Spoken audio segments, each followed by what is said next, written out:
Bulatkan tekad, kuatkan hati. Negeri ini memanggilmu kawan. Belajar, bergerak, berbagi untuk negeri. Guru penggerak, majukan pendidikan. Guru penggerak menghamba pada murid. Kreatif, rancang pembelajaran. Hargai potensi, tingkatkan prestasi. Lahirkan profil pelajar Pancasila. Belajar, bergerak, berbagi untuk negeri. Kita menjalin kolaborasi. Belajar, bergerak, berbagi untuk negeri. Demi bakti pada Ibu Pertiwi.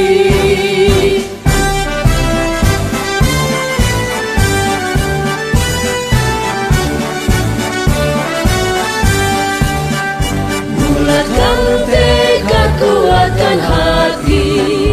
Negeri ini memanggilmu kawan. Belajar, bergerak, berbagi untuk negeri. Guru penggerak, majukan pendidikan. Guru penggerak menghamba pada murid. Kreatif, rancang pembelajaran. Hargai potensi, tingkatkan prestasi. Lahirkan profil pelajar Pancasila.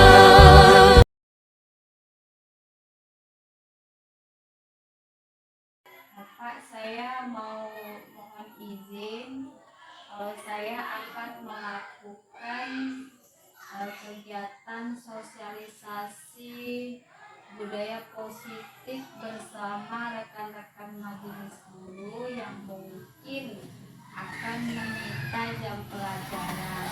Kemudian saya juga mohon izin untuk menggunakan kelas dalam kegiatan ini. Terima kasih, Pak. Bangun dan bukalah matamu. Saatnya meraih mimpimu. Arahkan pandangan ke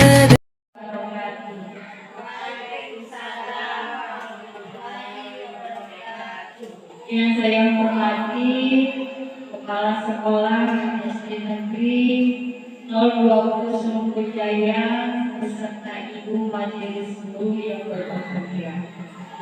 Puji syukur kehadirat Allah Subhanahu wa Ta'ala yang telah memberikan kesehatan kepada kita semua sehingga kita bisa melakukan kegiatan sosialisasi budaya positif oleh saya, Rumiati, calon guru penggerak angkatan 10. Kemudian selawat beriring salam juga tak henti-hentinya kita hadiahkan buat baginda Rasulullah SAW dengan selalu memperbanyak ucapan Allahumma sholli ala sayyidina Muhammad wa ala ali sayyidina Muhammad. Baiklah ibu-ibu yang berbahagia, pada kesempatan ini izinkanlah saya untuk memaparkan ataupun untuk melakukan sosialisasi budaya positif pada hari ini Senin tanggal 3 Juni 2024. Adapun di sini maksud saya bukan untuk mengajari, tetapi saya mensosialisasikan ataupun memaparkan budaya positif, sebagaimana budaya positif ini saya dapat dari pendidikan guru penggerak, harus diimbaskan ke sekolah tempat saya mengajar. Baiklah ibu-ibu yang berbahagia, di sini mengenai yang pertama disiplin positif dan nilai-nilai kebajikan universal. Menurut Ki Hajar Dewantara dan Diana Gosen, disiplin sebagai bentuk kontrol diri, yaitu belajar untuk kontrol diri agar dapat mencapai suatu tujuan mulia. Tujuan mulia di sini mengacu pada nilai-nilai atau prinsip-prinsip mulia yang dianut seseorang. Nilai-nilai itu disebut sebagai nilai-nilai kebajikan yang universal. Sebagai pendidik, tujuan kita adalah menciptakan anak-anak yang memiliki disiplin diri sehingga mereka bisa berperilaku dengan mengacu pada nilai-nilai kebajikan universal dan memiliki motivasi intrinsik dan ekstrinsik.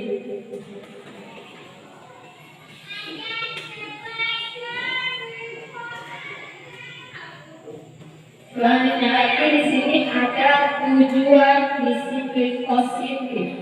Adapun tujuannya yaitu untuk menanamkan motivasi kepada siswa kita agar mereka menjadi orang yang mereka inginkan dan menghargai diri sendiri dengan nilai-nilai yang mereka percaya. Motivasi ini berasal dari diri siswa sehingga akan berdampak jangka panjang dan tidak akan berpengaruh dengan adanya hukuman dan hadiah. Selanjutnya lagi di sini ada teori motivasi, hukuman, dan pelanggaran restitusi. Jadi dalam teori ini ada 3 motivasi perilaku manusia. Yang pertama itu untuk menghindari ketidaknyamanan atau hukuman. Nah, perilaku untuk menghindari hukuman atau ketidaknyamanan akan bertanya, apa yang akan terjadi apabila saya tidak melakukannya? Motivasi ini bersifat eksternal. Kemudian lagi motivasi yang kedua untuk mendapatkan imbalan dan penghargaan dari orang lain. Satu tingkat di atas motivasi yang pertama. Di sini orang berperilaku untuk mendapatkan imbalan atau penghargaan dari orang lain. Orang dengan motivasi ini akan bertanya, apa yang akan saya dapatkan apabila saya melakukannya?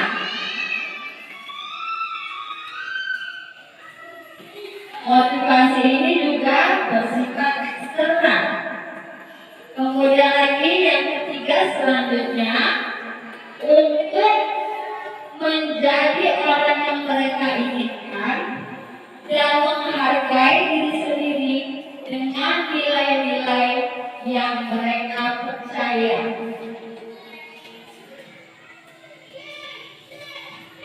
Orang dengan motivasi ini akan bertanya, akan menjadi orang seperti apa apabila saya melakukannya?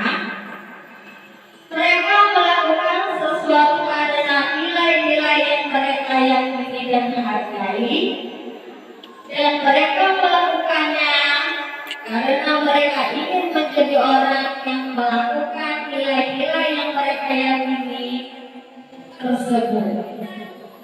Ini adalah motivasi yang akan mencapai seseorang memiliki disiplin positif karena motivasi berperilakunya bersifat internal bukan eksternal. Kemudian di sini ada hukuman, konsekuensi, dan restitusi. Ibu-ibu sekalian, masih semangat untuk mengikuti kegiatan ini? Ya, kita STP dulu. Ayo, buka mulut, tertawa satu kali, ha. Buka mulut, tertawa dua kali, ha ha ha. Buka mulut, tertawa tiga kali, ha ha ha. Buka mulut, tertawa tak terhingga, ha ha ha ha ha. Semangat Bapak Ibu. Baik, kita lanjutkan. Nah, dalam menjalankan peraturan ataupun keyakinan kelas atau sekolah, bila ada suatu pelanggaran, tentunya sesuatu harus terjadi. Untuk itu kita perlu meninjau ulang tindakan penegakan peraturan atau keyakinan kelas atau sekolah kita selama ini. Tindakan terhadap suatu pelanggaran pada umumnya berbentuk hukuman atau konsekuensi. Nah, dalam modul ini akan diperkenalkan program disiplin positif yang dinamakan restitusi. Kemudian ini selanjutnya restitusi, sebuah pendekatan untuk menciptakan disiplin positif. Nah, di sini ada pengertian restitusi. Restitusi adalah proses menciptakan kondisi bagi murid untuk memperbaiki kesalahan mereka sehingga mereka bisa kembali pada kelompok mereka dengan karakter yang lebih kuat. Gosen 2004. Ini ada restitusi. Yang pertama, restitusi bukan itu menebus kesalahan, namun untuk belajar dari kesalahan. Yang kedua, restitusi untuk memperbaiki hubungan. Yang ketiga, restitusi adalah tawaran, bukan paksaan. Yang keempat, restitusi menuntut untuk melihat ke dalam diri. Selanjutnya, restitusi mencari kebutuhan dasar yang mendasari tindakan. Kemudian yang keenam, restitusi diri adalah hal yang paling baik. Yang ketujuh, restitusi fokus pada karakter, bukan pada tindakan.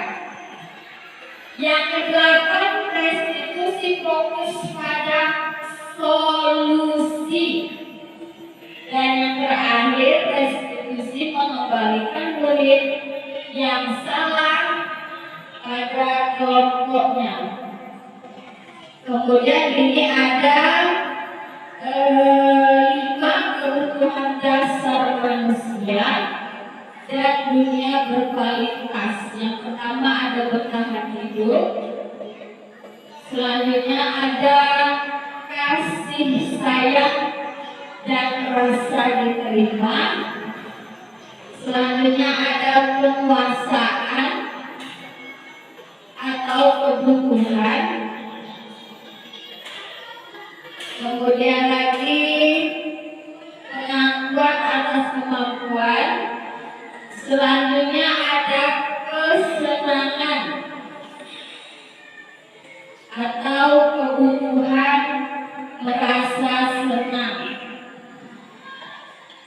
Selanjutnya lagi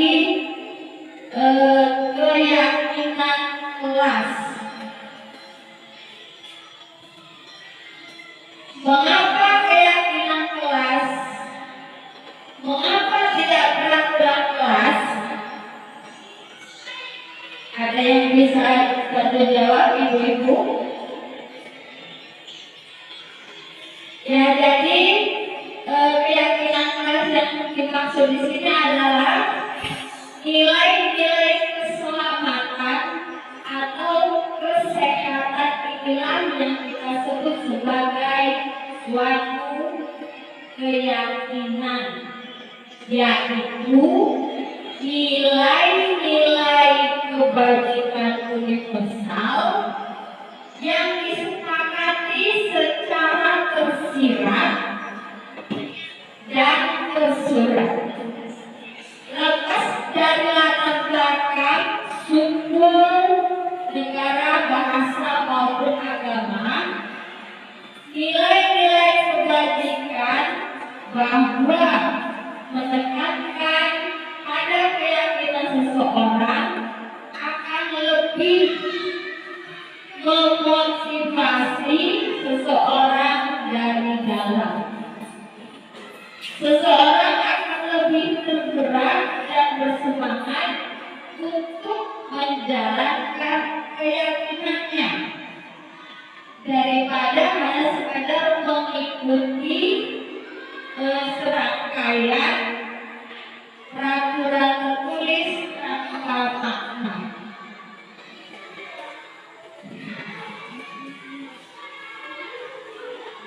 Nah, kalau pengertiannya secara umum, keyakinan kelas itu, ibu-ibu, sesuatu yang dapat diterapkan di lingkungan kelas. Nah, adapun perbedaan kesepakatan kelas dan keyakinan kelas, kan ada tuh keyakinan kelas, kesepakatan kelas, bedanya tipis. Kalau kesepakatan kelas itu disusun dan dikembangkan bersama-sama antara guru dan murid.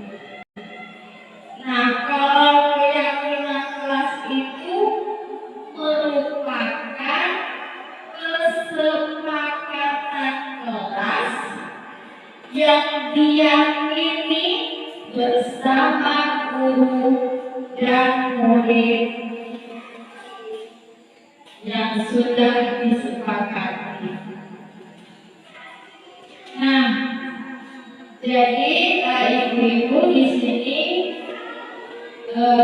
supaya kelas kita itu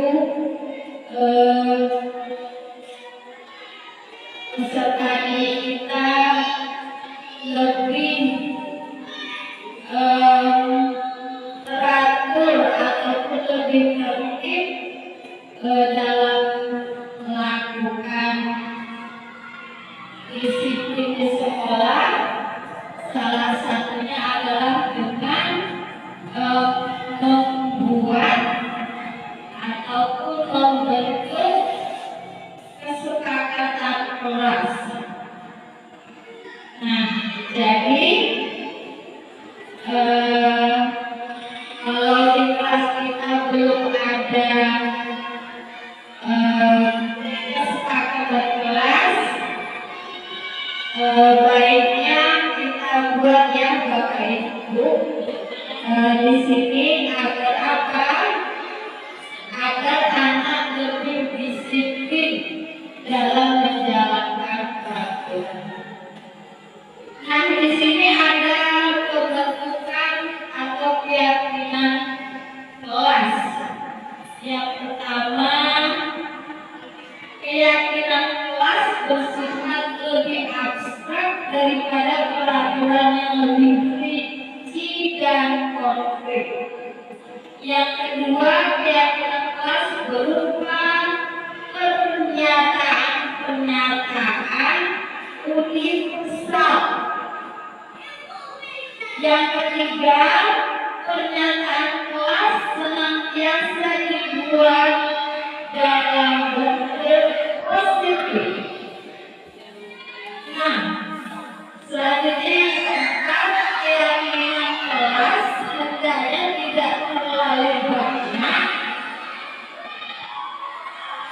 sehingga mudah diingat dan dipahami oleh semua warga kelas.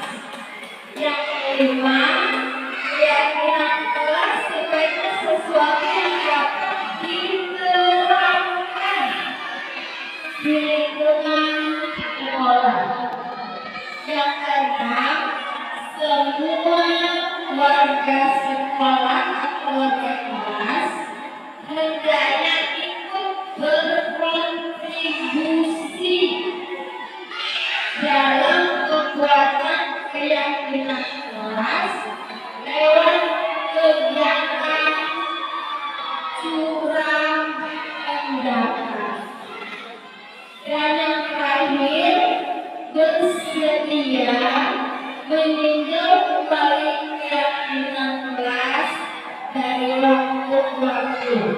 Jadi ibu-ibu, setelah kita buat keyakinan kelas, kita perlu mengevaluasi ada tidak yang perlu diperbaiki untuk keyakinan kelas yang sudah kita sepakati. Jika ada kelemahannya kita perbaiki, dan yaitu banyak kebaikannya kita pertahankan.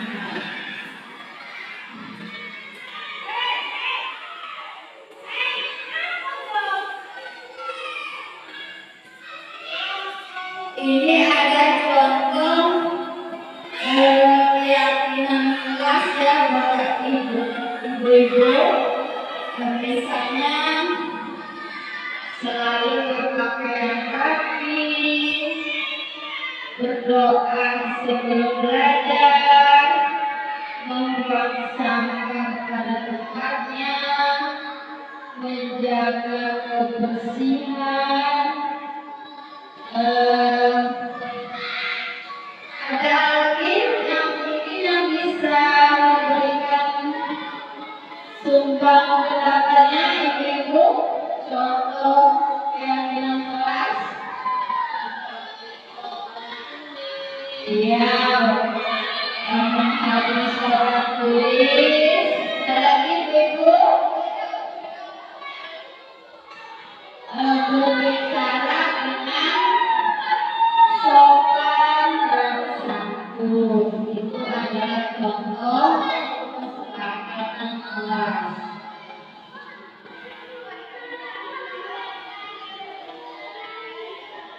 Nah, selanjutnya lagi di sini ada contoh ini berdasarkan nilai-nilai kebajikan yang telah disusun tertuang pada poster di sini. Jadi kesepakatan kelas yang sudah kita sepakati bersama murid, nanti kita buat posternya.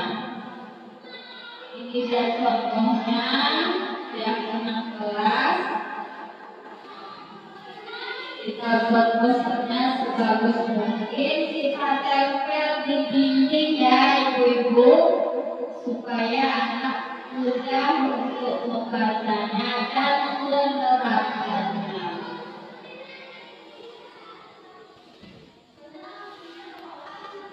Yang kita sebut sebagai suatu keyakinan, yaitu nilai-nilai kebajikan universal yang disepakati secara tersirat dan tersurat, lepas dari latar belakang suku, negara, bahasa maupun agama. Nilai-nilai bahwa menekankan pada keyakinan seseorang akan lebih memotivasi seseorang dari dalam. Seseorang akan lebih tergerak dan bersemangat untuk menjalankan keyakinannya daripada hanya sekadar mengikuti serangkaian peraturan tertulis tanpa makna.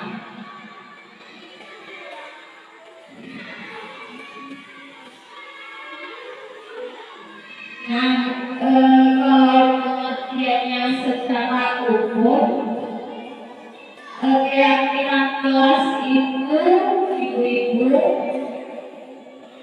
sesuatu yang dapat diterapkan di lingkungan kelas.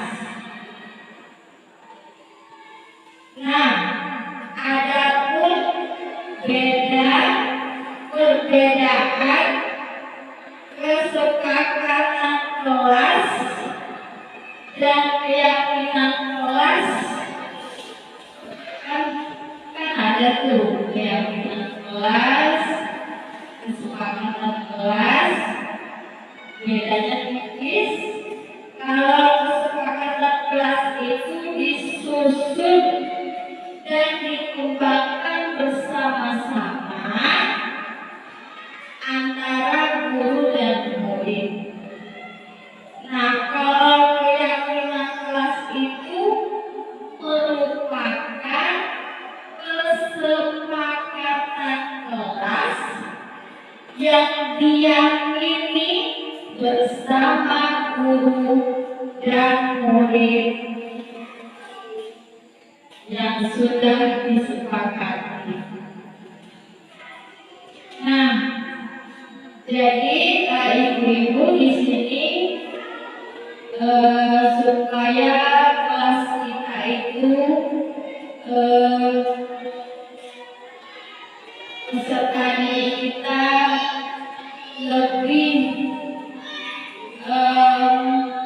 teratur ataupun lebih tertib dalam melakukan disiplin di sekolah.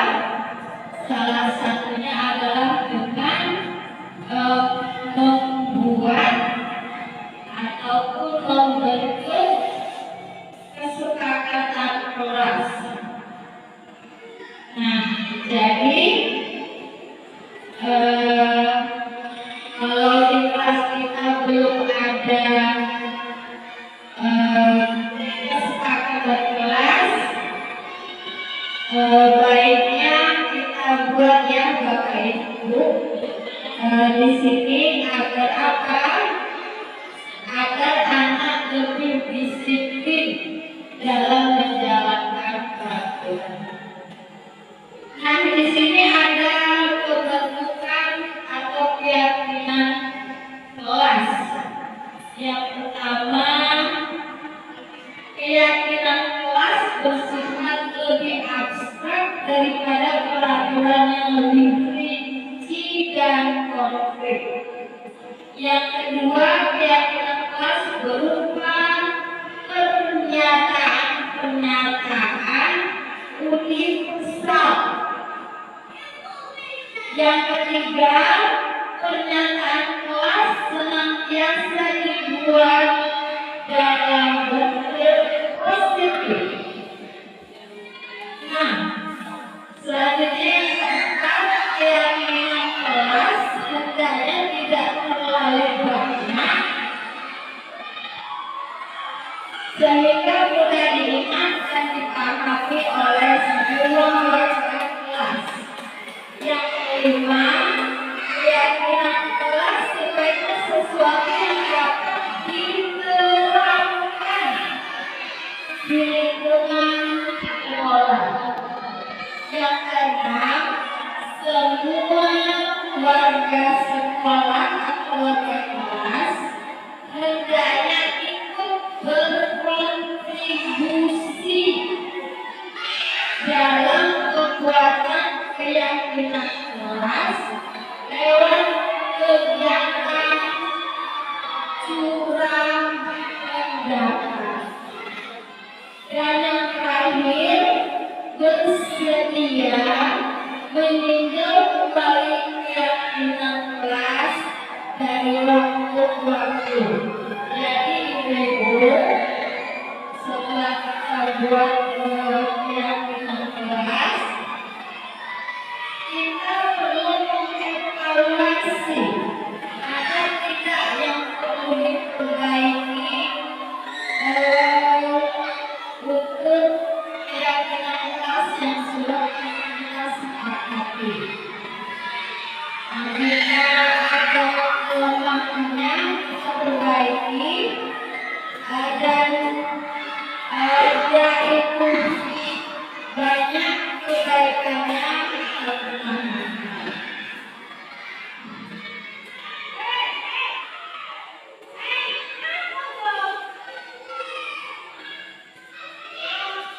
Ini ada contoh keyakinan kelas ya Bapak Ibu. Misalnya selalu berpakaian rapi, berdoa sebelum belajar, membuang sampah pada tempatnya, menjaga kebersihan.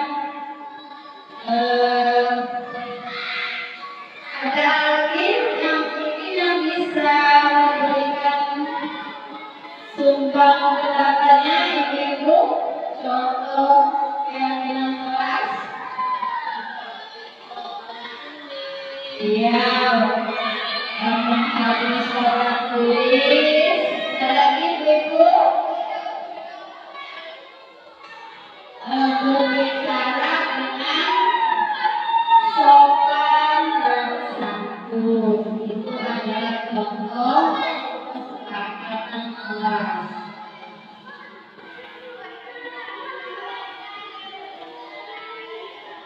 Nah, selanjutnya lagi di sini ada contoh ini berdasarkan nilai-nilai kebajikan yang telah disusun tertuang pada poster di sini. Jadi kesepakatan kelas yang sudah kita sepakati bersama murid, nanti kita buat posternya.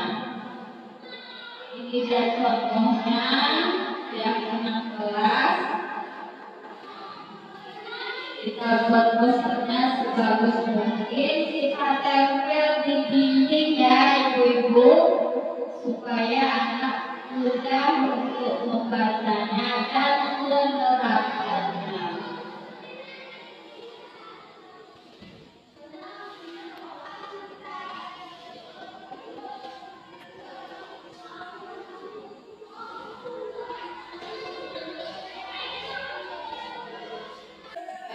Ibu-ibu sekalian, masih semangat untuk mengikuti kegiatan ini?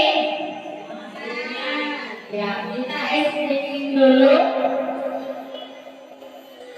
Ayo, buka mulut, tertawa satu kali, ha. Buka mulut, tertawa dua kali, ha ha ha. Buka mulut, tertawa tiga kali, ha ha ha. Buka mulut, tertawa tak terhingga, ha ha ha ha ha. Semangat ibu.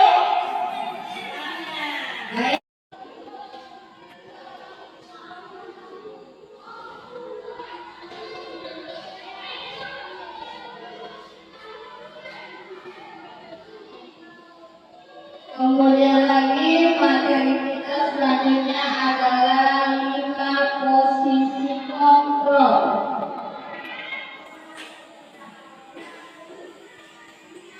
Lima posisi kontrol itu yang pertama ada penghukum. Di sini yang dimaksud penghukum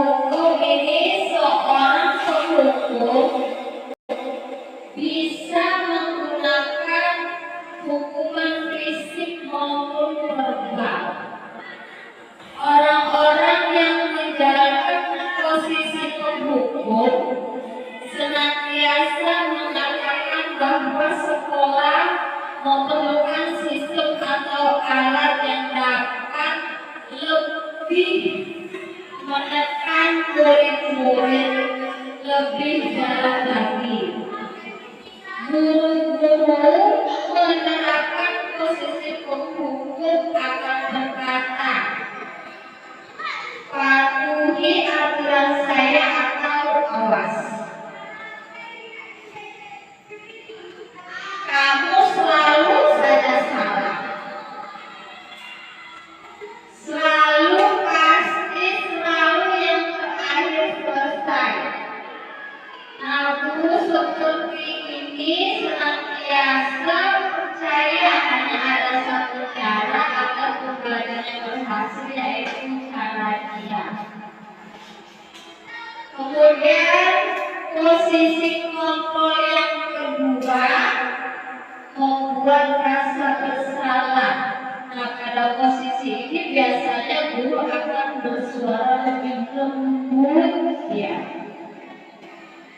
Membuat rasa bersalah akan menggunakan keheningan yang membuat orang lain merasa tidak nyaman. Bersalah atau rendah diri dari kata-kata yang keluar dengan lembut akan seperti contohnya, ibu sangat kecewa sekali dengan kamu. Contoh berikutnya, berapa kali Bapak harus memberitahu kamu ya? Selanjutnya lagi, gimana coba kalau orang tua kamu tahu kamu berbuat begini? Nah, di posisi ini murid akan memiliki penilaian diri yang buruk tentang diri mereka. Dia dibuat merasa bersalah oleh kata-kata kita, walaupun kata-katanya itu lembut. Nah, murid merasa tidak berharga dan telah mengecewakan orang-orang yang disayangnya. Selanjutnya lagi posisi kontrol yang ketiga sebagai teman. Nah, pada posisi ini guru tidak hanya menyakiti murid, namun akan tetap berupaya mengontrol murid melalui persuasi. Posisi teman pada guru bisa negatif atau positif. Positif di sini berupa hubungan baik yang terjalin antara guru dan murid. Guru di posisi teman menggunakan hubungan baik dan mau untuk mempengaruhi seseorang. Mereka akan berkata, ayo bantulah demi Bapak ya. Kemudian ayo ingat tidak bantuan Bapak selama ini. Selanjutnya lagi, ya sudah, kali ini tidak apa-apa. Nanti Ibu bantu bereskan. Nah, hal negatif dari posisi teman adalah bila suatu saat guru tersebut tidak membantu, maka murid akan kecewa dan berkata, saya pikir Bapak atau Ibu teman saya. Murid merasa dikecewakan dan tidak mau lagi berusaha. Hal lain yang timbul adalah murid hanya akan bertindak untuk guru tertentu dan tidak untuk guru lainnya. murid akan tergantung pada guru tersebut. Kemudian lagi posisi kontrol berikutnya sebagai pemantau. Nah, memantau berarti mengawasi. Nah, pada saat kita mengawasi, kita bertanggung jawab atas perilaku orang-orang yang kita awasi. Posisi memantau berdasarkan pada peraturan dan konsekuensi dengan menggunakan sanksi atau konsekuensi. Kita dapat memisahkan hubungan pribadi kita dengan murid. Nah, sebagai seseorang yang menjalankan posisi pemantau, pertanyaan yang diajukan seorang pemantau di contohnya, apa yang telah kau lakukan? Sanksi atau konsekuensinya apa? Nah, seseorang pemantau sangat mengandalkan penghitungan catatan data yang dapat digunakan sebagai bukti atas perilaku seseorang. Posisi ini akan menggunakan stiker, slip catatan, daftar cek. Kemudian posisi pemantau sendiri berawal dari teori stimulus respon yang menunjukkan tanggung jawab guru dalam mengontrol murid.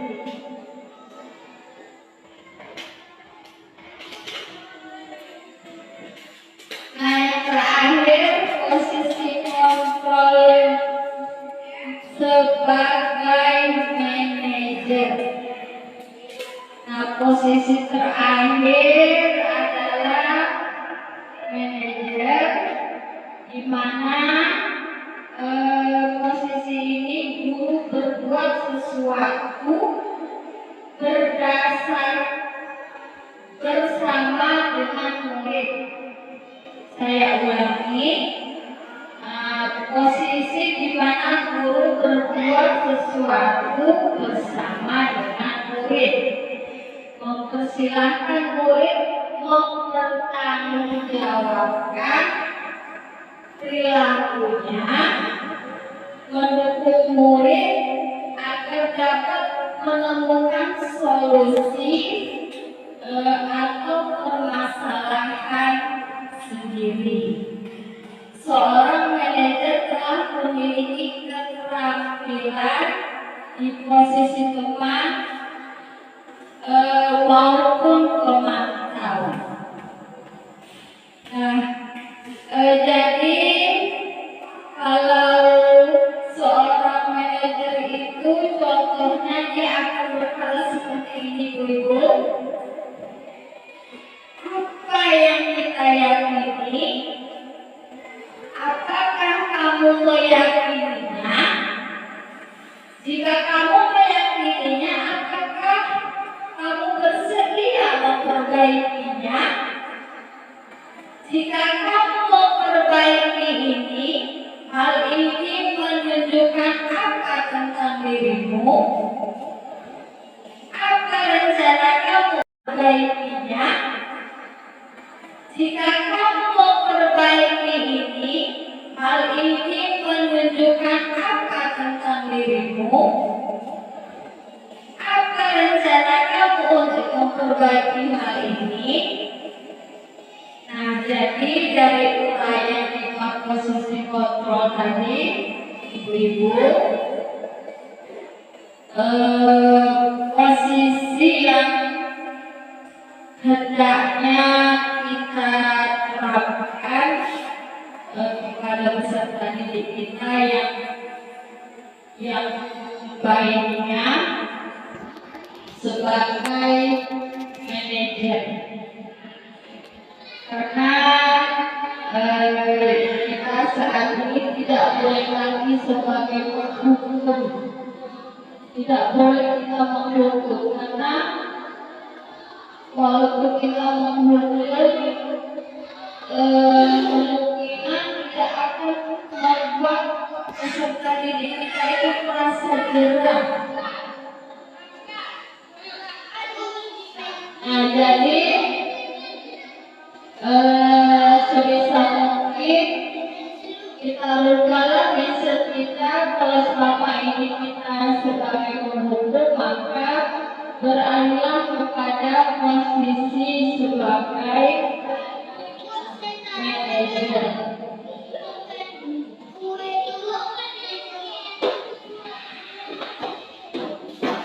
Ini selanjutnya lagi ada segitiga restitusi. Segitiga restitusi ini yang pertama menstabilkan identitas, selanjutnya validasi tindakan yang salah, dan yang terakhir menanyakan keyakinan. Seperti kita ketahui di awal tadi kan ada dikasih restitusi, di mana restitusi itu adalah suatu proses untuk menyelesaikan masalah. Jadi kalau kita menyelesaikan masalah pada anak, yang pertama kita menstabilkan identitas. Setelah kita menstabilkan identitas, kita lanjutkan dengan validasi tindakan yang salah. Setelah kita validasi tindakan yang salah, barulah kita menanyakan keyakinan.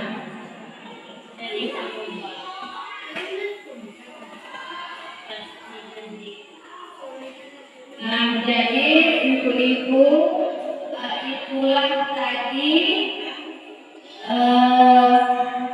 materi dari budaya positif.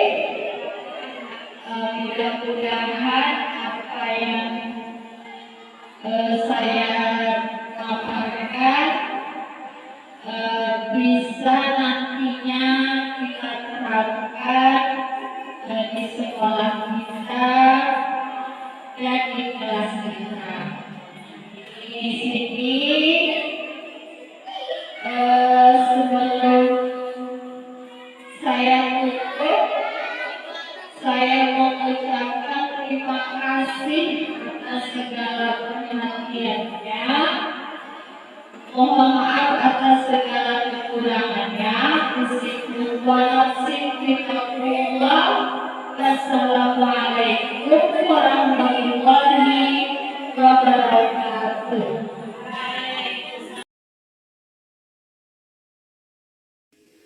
Baik, anak-anak ibu semuanya, semalam kita sudah berbincang-bincang bahwa hari ini kita akan membuat kesepakatan. Adapun kesepakatan kelas yang kita buat nanti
kelas. Nah, jadi di sini ada kartu ini nanti kamu tulis kira-kira sepakatan kelas apa yang kita buat dan nantinya akan kita sepakati bersama. Kamu tulis ya.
mengirim